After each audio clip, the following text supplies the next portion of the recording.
மறுபடியும் படி ஆட்டத்தை ஆரம்பிச்சிட்டியா? வெக்கமா இல்ல? என்னையா அத கேட்க நீ யாரு? உனக்கு தாலி கட்ட போற புருஷன்டி. இப்ப நான் உனக்கு பொண்டாட்டி. கொஞ்ச நேரத்துக்கு முன்னாடி எனக்கு தெரியாது என்ன?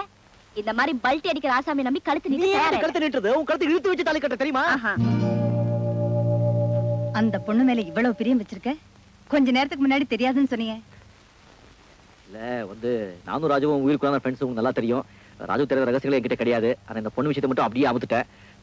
இப்போ அந்த பொண்ணை பார்த்த உடனே எனக்கு கை ஓடல காலு ஓடல ஏதோ உளறிட்ட, மன்னிச்சிடுங்க. சரி சரி, ஒரு நல்ல நாளை பார்த்து உங்க கல்யாணத்தை நானே நடத்தி வைக்கிறேன். பெரியவங்க நீங்க சொல்றீங்க, அதனால சும்மா போறேன். இல்லனா இந்த ஆள் பண்ண காரியத்துக்கு மூஞ்சில கூட முடிச்சிருக்க மாட்டேன். நான் வரேன்.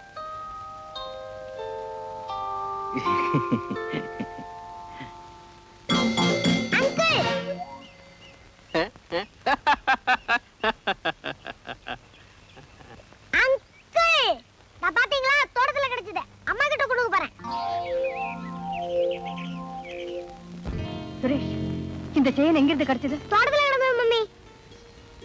மருதமலை முருகன் கோவில வச்சு பூஜை பண்ணி உங்க தாத்தா உனக்கு போட்டு விட்டு செயின். இது காணாம போனதுக்கு அப்புறம் தான் நமக்கு பல சோதனைகள் வந்தது.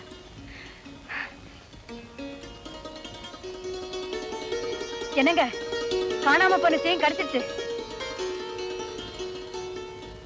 எங்க கிடைச்சது லட்சுமி? தோட்டத்துல இருந்து சுரேஷ் எடுத்துட்டு வந்தான். என்ன லட்சுமி இது? 3 வருஷத்துக்கு முன்னாடி காணாம போன செயின் இப்ப எப்படி நம்ம தோட்டத்துக்கு வந்தது? டேய் சுரேஷ், தோட்டத்துல யாரா இருந்தாங்க? ரெங்காங்களும் ராஜுங்களும் சண்டை போட்டுக்கிட்டு இருந்தாங்க. Something wrong.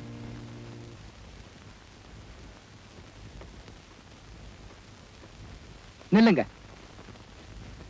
இது யாருகிட்ட இருந்தது? உங்க 2 பேர்ல இது யார்கிட்ட இருந்ததுன்னு கேக்குறேன். உண்மையை சொல்ல போறீங்களா இல்ல நான் போலீஸை வரவழைக்கட்டுமா? என்கிட்ட இருந்தது.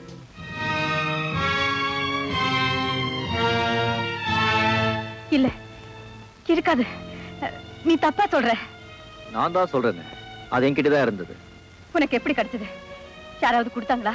லட்சுமி, அவனே உண்மையை ஒத்துக்கிட்டான். இன்னும் அவங்கிட்ட என்ன பேச்சு வேண்டியிருக்கு? நான் இம்மீடியட்டா போலீஸுக்கு போன் பண்ண போறேன். நில்லுங்க. ரங்கா கிட்ட இருந்தது உண்மைதான், ஆனா அதை கொடுத்து வச்சது நான் தான். ராஜு, நீ போய் சொல்ற. உன் ஃப்ரெண்டை காப்பாத்துறதுக்காக பழிய உன் தலையில போட்டுக்கிற. இல்ல, 3 வருஷத்துக்கு முன்னாடி நீங்க குடும்பத்தோட பீச்சுக்கு வந்திருந்தப்ப உங்களுக்கு தெரியாம உங்க குழந்தைகிட்ட இருந்து நகையை திருநது நான் தான். கரெக்ட். 3 வருஷத்துக்கு முந்தி இந்த செயின் பீச்சில தான் காணாம போச்சு. இதுல இருந்தே தெரியுதுல்ல திருட நான் தான். யாரா இருந்தாலும் சரி, குற்றவாளி தண்டனை அனுபவிச்சுதான் ஆகணும். போலீஸுக்கு போன் பண்றீங்களா? எஸ். வேண்டாம் சார். ராஜு உங்களுக்கு எப்போ செஞ்ச ஒரே ஒரு குற்றத்துக்காக இப்போ நீங்க போலீஸுக்கு போன் பண்றீங்க. ஆனா உங்க குடும்பத்துக்கு எவ்வளவு உண்மையா உழைச்சிருக்காங்கிறத ஒரே ஒரு நிமிஷத்துல மறந்துட்டீங்களே சார். இது உண்மையான உழைப்பு இல்ல. இவன் வேற ஏதோ பெரிய பிளானோட தான் இங்க தங்கி இருந்திருக்கான்.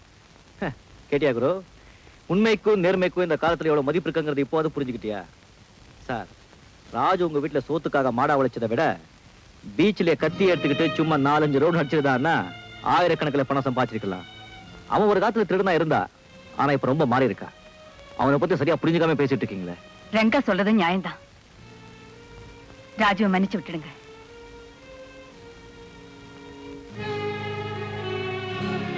Raju, get out. வீட்டை விட்டு வெளியே போன்னு சொன்னேன்.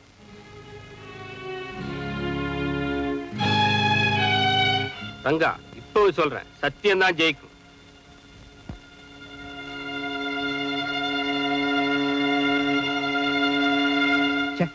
இவனை போய் நல்லவன் நினைச்சேன்.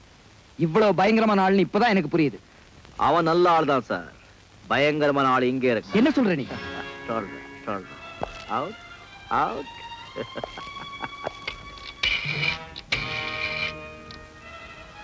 ஹலோ ரங்காஹியா, வந்த காரை முடிய போது உடனே காரை அனுப்பு.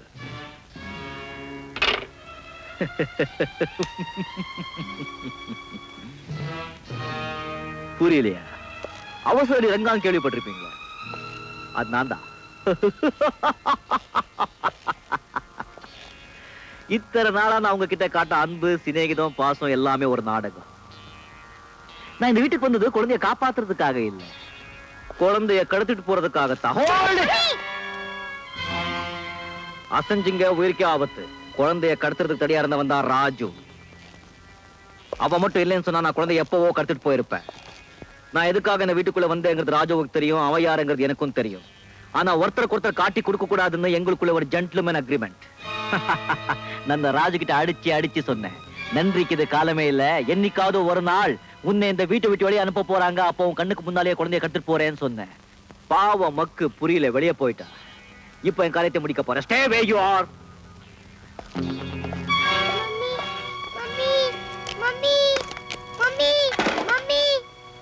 குழந்தைய கட்டுட்டு போனது ரங்கா சொல்லி போலீஸ்க்கோ வேற யாருக்காவது தெரிஞ்சது, வாழ்நாள் பூரா உங்க குழந்தைய பார்க்கவே முடியாது. ஓ யூடியூப் ஆரிய பைசை. அட பாவி.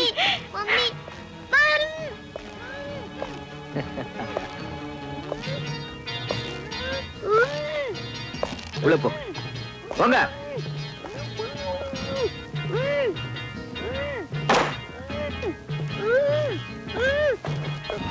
ஏய், எவனாவது கிட்ட வந்தீங்க உங்களை பந்தாடுவேன். போங்க.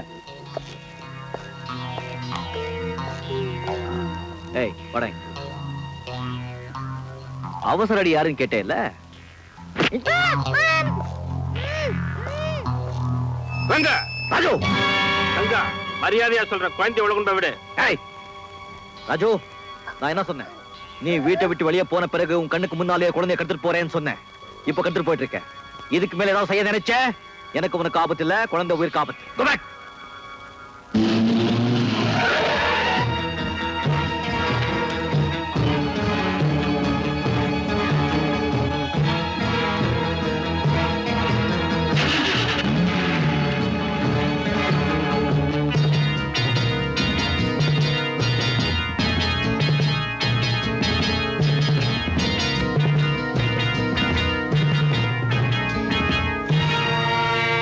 இந்த குழந்தைய கடத்துறதுக்காகத்தான் இத்தனை நாள் அந்த வீட்டுல வேஷம் போட்டுட்டு இருந்தேன். இப்ப வேலை முடிஞ்சு போச்சு, வேஷத்தை கழிச்சிட்டேன். அட பாவி, அந்த அம்மா கிட்ட இருந்து குழந்தைய பிரிச்சு கொண்டு வந்திருக்கே, அது பெரிய பாவம் இல்ல? பாவத்தை பார்த்தா பணத்தை பார்க்க முடியாதுமா. பணத்துக்காக என்ன வேணாலும் செய்யறதா? நீ மனுஷனா? உன் மனசுல ஈ வரைக்கும் இல்ல? நீ இப்போ இந்த குழந்தை காட்ட இறக்கத்தை 20 வருஷத்துக்கு முன்னால எனக்கு யாராவது காட்டிருந்தாங்கன்னா எங்க அக்காவை பிரிஞ்சு நான் வந்திருக்கவும் மாட்டேன், இந்த மாதிரி தொழில நான் ஈடுபட்டிருக்கவும் மாட்டேன். உனக்கு ஒரு அக்கா இருக்காங்களா? காந்தி கிராமங்கிற ஊர்ல லட்சுமி ரங்கநாதன் சொன்ன தெரியாத ஆளுங்களே கிடையாது. அன்பு பாசத்துக்கு நாங்க தான் உதாரணமா இருந்தோம். ஒரு பணக்கார பையனோட பொறாமையால நான் திருட்டுப்பள்ளி சுமந்து எங்க அக்காவை பிரிஞ்சு ஆஷ்டமத்தில் சேர்க்கப்பட்டேன். படிச்ச பட்ட வாங்கின வேலைக்காக நாயா அலைஞ்சேன். அப்ப கூட நிறமேத்தா வாழணும்னு ஆசைப்பட்டேன். ஆனா ஈவு இறக்கமில்லாத சமூகம் என்ன நல்லவனா வாழ விடல. அப்போதான் என்னுடைய நண்பன் எவ்வளைய மாத்தி விட்டா. இப்ப எதுக்காகவோ யாருக்காக கொள்கை மாற்ற விரும்பல. இதை நீ விரும்பி புத்திசாலித்தனமா கூட வாழ்ந்தா சரி, இல்ல நான் வேஸ்ட்.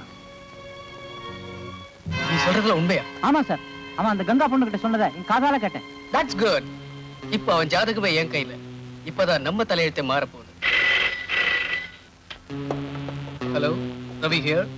ரங்கா, போன காரியம் என்னாச்சு? இந்த ரங்கா எடுத்த காரியத்தை முடிக்காம விட மாட்டான். இப்ப குழந்தை என் கையில. அப்புறம் என்ன, குழந்தைய ஒப்படைச்சிட்டு பேசின காசை பேசாம வாங்கிட்டு போக வேண்டியதானே? ஐ அம் சாரிடா கண்ணா, இப்போ அந்த குழந்தைக்கு மார்க்கெட் ரேட்டே வேற. மார்க்கெட் ரேட்டா? ஆமா, அந்த குடும்பத்துக்கு ஏகபோக வாரிசு இந்த குழந்தை மட்டும்தான். அவங்க சொத்து மதிப்பு 50 லட்சம்னா இந்த குழந்தைக்கு என்ன வேலைன்னு நீயே கணக்கு போட்டுக்கோ. நீ என்ன எதிர்பார்க்கிற? உனக்கு கிடைக்கிறதுல 50-50. அதுக்கு மேல கொடுத்தா வேண்டான்னு சொல்ல போறியா? என்ன சொல்ற நீ? உனக்கு ஒரு அக்கா இருந்தாங்களே, ஞாபகம் இருக்கா? உனக்கு திருட்டு பட்டம் கட்டி அவங்களே உன்னை பிரிச்சாங்களே. ஆமா, இதெல்லாம் உனக்கு எப்படி தெரியும்? அது மட்டும் இல்ல, அந்த அக்கா எங்க இருக்காங்கன்னு கூட எனக்கு தெரியும். உனக்கு தெரியணும்னா அந்த குழந்தையோட இங்க வந்து. ரவி, கங்கா, நான் எங்காவை பார்க்க போறேன். எங்க கடிச்சிட்டாங்க.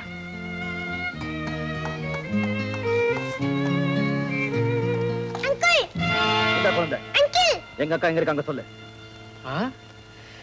இப்ப உங்க அக்காவுக்கு மார்க்கெட் ரேட்டே தனி.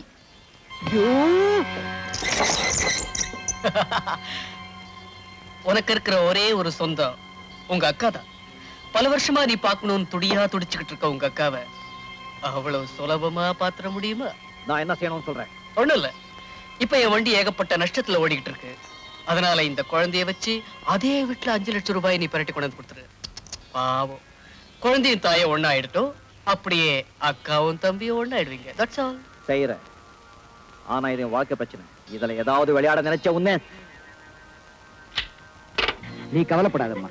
எல்லா போலீஸ் ஸ்டேஷன் தகவல் கொடுத்திருக்காங்க. நானும் நம்ம ஆட்களை எல்லாம் விட்டு தேட சொல்லியிருக்கேன். குழந்தை கட்டாயம் கிடைச்சிருவோம். நீ தைரியமா இரு லட்சுமி.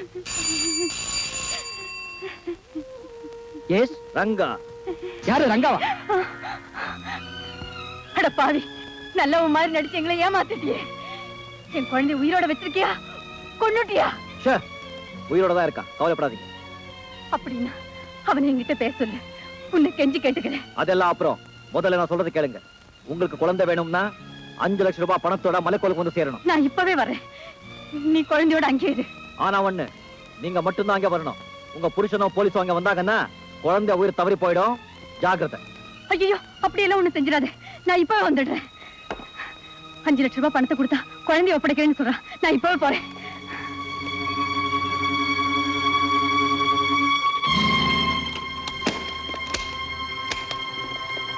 லட்சுமி அவசரப்படாத. யோசிக்கிறதுக்கு இது நேரம் இல்லைங்க. அப்ப நானும் உன் கூட வரேன். கூட யாரும் வரக்கூடாதுன்னு சொல்லியிருக்கான். போலீஸுக்கு போன் பண்ணாதீங்க, அப்புறம் நம்ம பிள்ளைய பார்க்க முடியாது. Aju, don't move little boy. இனிமே என்னோட வலது கை இடது கை எல்லாமே ராஜுதான். ஓஹோ, அதனால்தான் எனக்கு விரோதமா சாட்சி சொன்னியா? ஆமா, பழைய வாழ்க்கைக்கு திரும்பி வர சொல்லி பல முறை வற்புறுத்தின, பிடிவாதம் பிடிச்சேன். கடைசியில திருட்டு பட்டம் கட்டி என்ன வெளியில தள்ளாங்க. இப்பதான் எனக்கு ஞானோதயம் வந்துச்சு. அதுக்காக இந்த மாதிரி அயோக்கியனுக்கு நீ அடியாளாவே நான் நினைக்கவே இல்லை. ஆமா, நாங்க போட்டிருக்க திட்டத்துல பல லட்சம் கிடைக்க போகுது. அதுல நான் சரி பாதி பாட்டினேன். என்ன உங்க திட்டம்? சொல்றோம்.